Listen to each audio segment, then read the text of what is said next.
Ano ang meron sa Northport na siyang dahilan kaya hindi na nagpapakita ng interes si former coach Bonnie Tan at si Gio Halalon? Bonnie Tan, inanunsyo talaga sa Spin.ph na aalis na raw siya sa team na to once na ma-acquire na ng buong prangkisa na hindi man lang sinasabi ang dahilan. Si Gio Halalon hindi na mahagilap sa practice game nila kahit may kaunting araw pa siyang natitira sa kanila at sa katunayan, hindi pa nga muna matutuloy ang trade niya to Blackwater pero dali-daling umalis na agad at ngayon nagta-tryout sa TNT. Tara!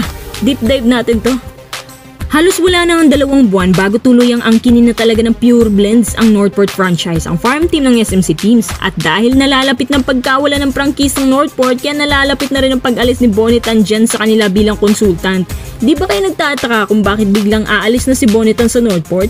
Simple lang naman ang sagot, ito ay dahil hindi na parte ng SMC ang Pure Blends. Noong una, akala nga namin na under SMC Food and Beverage ang Pure Blends pero ibang beverage pala yun at nakumpirma na hindi po pala talaga under sa payong ng SMC franchises ang Pure Blends.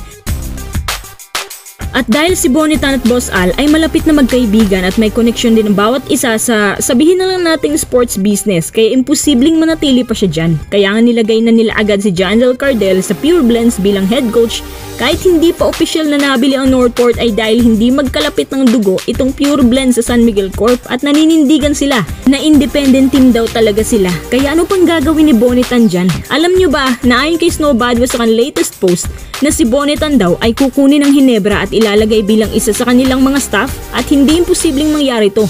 Sino bang former coach ng Electro Knights na suportado rin ng SMC? Di ba si Bonnie Tan yun? Yan ang nagpapatunay ng kanilang samahan at mas pinapahalata pa nila na sila talaga ay totoong farm team ng SMC which is itinanggi pa niya yan. Ay nako. Ayon kay Bonnie Tan, hinihintay na lang daw niya na bilhin na ang Northport pero habang dala-dala pa nilang Northport franchise, hindi pa muna siya aalis. Kung ako kay Bonnie Tan, umalis na siya dyan. Hindi na nga siya supportive sa kanyang team, hindi na rin siya interesado. Parang politika lang yan Kapag isa kang barangay official tapos hindi nanalo yung mayor nyo, di kusa ka nang bumaba sa pwesto kasi expected na talaga yan na babaguhin na nila ang kanilang mga manunungkulan sa loob. Syempre, yung kalyado talaga ang pipiliin nila na manatili, diba? Ito rin na nagpapatunay na nabawasan na talaga ang farm team sa PBA at wala na masyadong pagdudukutan ang SMC Teams. Tapos, ito pang si Gio Halalon. Ano ba talagang estado ng kontrata ni Gio at ano ang balita dun sa trade niya? Sabi ng kampo ni Gio, matagal na raw nag-expired ang kontrata ni Gio. Actually, nung August pa raw. Pero ayon naman sa Northport Management, sa katapusan pa raw ng September.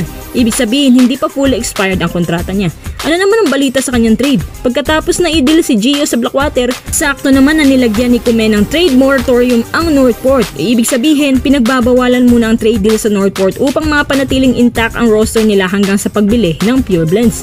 At dahil nga sa trade moratorium na yan, hindi pa muna tuloy ang makakalaro si Gio sa ibang team at hindi pa siya malaya. Higit sa lahat, hindi pa nakumpleto ni Gio ang 21 conferences rule bago maging isang UFA kaya hindi pa talaga pwedeng makalipat si Gio ng ibang team kaagad.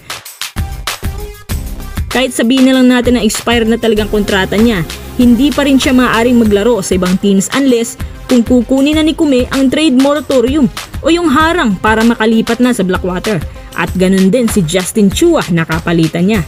At dahil sa case na to, dapat pala si Gio ay manatili pa sa Northport hanggang sa tuluyan na itong mabili at ituloy na ng Pure Blends ang trade niya. Ang tanong, bakit si Gio nagta-tryout sa TNT? Sa Blackwater naman palang bagsak niya. Akala niya siguro kapag nag-expire na siya, sakop na siya ng UFA rule. Ayon sa PBA statistician, si Gio ay nakapaglaro ng 20 conferences pa lamang. So kulang pa raw ng isa para maging bahagi na ng UFA rule. Gaya ni Stanley Pringle, baka nagkamali lang si Gio ng tansya o baka naman nahihiya lang si Gio bumalik sa Northport kasi alam naman niya na iti-trade na siya. Higit sa lahat, mukhang ayaw rin ni Gio ang style ng sahuran dito kasi bukod sa maliit, delay pa. Pero dapat hindi siya sa TNT nagpa-practice, dapat sa Blackwater. Ang ginawa niya, pa-tryout lang muna sa TNT para maging kondisyon at baka magawa ng paraan na hilahin siya ng TNT.